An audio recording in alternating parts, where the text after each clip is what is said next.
The civil service is a collective term for a sector of government composed mainly of career civil servants hired on professional merit rather than appointed or elected, whose institutional tenure typically survives transitions of political leadership.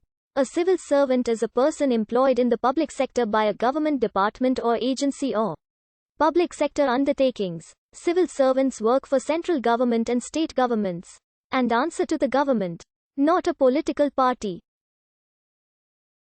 The extent of civil servants of a state as part of the civil service varies from country to country. In the United Kingdom, for instance, only Crown employees are referred to as civil servants, whereas employees of local authorities are generally referred to as local government civil service officers, who are public servants but not civil servants. A civil servant is a public servant, but a public servant is not necessarily civil servant. The study of the civil service is a part of the field of public service.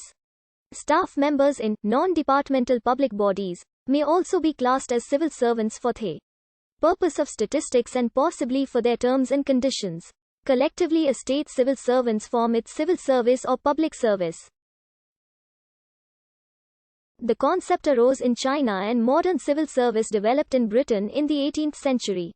An international civil servant or international staff member is a civilian employee who is employed by an intergovernmental organization. These international civil servants do not resort under any national legislation but are governed by internal staff regulations.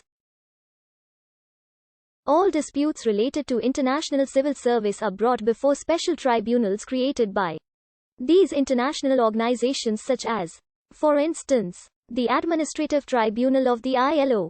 Specific referral can be made to the International Civil Service Commission of the United Nations, an independent expert body established by the United Nations General Assembly. Its mandate is to regulate and coordinate the conditions of service of staff in the United Nations common system, while promoting and maintaining high standards in the international civil service. The origin of the modern meritocratic civil service can be traced back to imperial examination.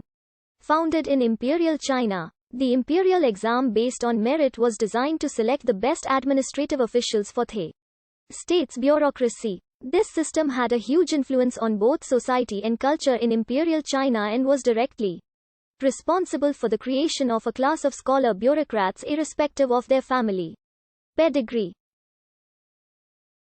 Originally, appointments to the bureaucracy were based on the patronage of aristocrats.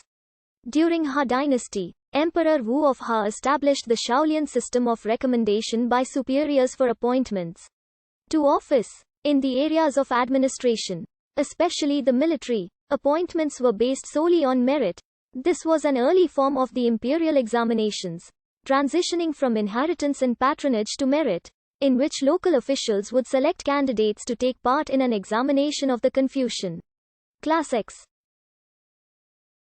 After the fall of the Ha Dynasty, the Chinese bureaucracy regressed into a semi-merit system known as the nine-rank system.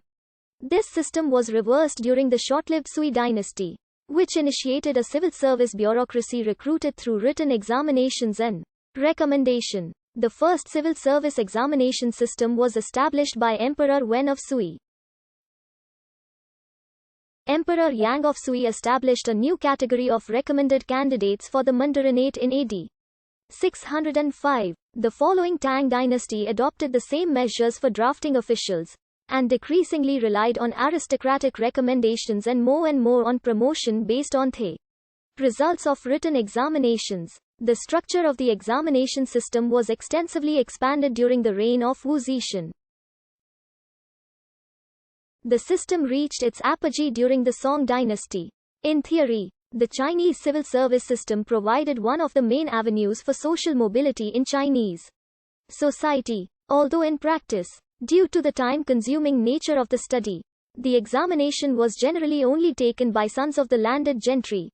The examination tested the candidate's memorization of the 9 classics of Confucianism and his ability to compose poetry using fixed and traditional forms and calligraphy.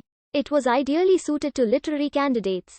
Thus, toward the end of the Ming dynasty, the system attracted the candidature of Tang Xianzu. In the late 19th century, however, The system increasingly engendered internal dissatisfaction, and was criticized as not reflecting candidates' ability to govern well, and for giving undue weight to style over content and originality of thought. Indeed, long before its abandonment, the notion of the imperial system as a route to social mobility was somewhat mythical. In Tang's magnum opus, The Peony Pavilion, SC 13, Leaving Home,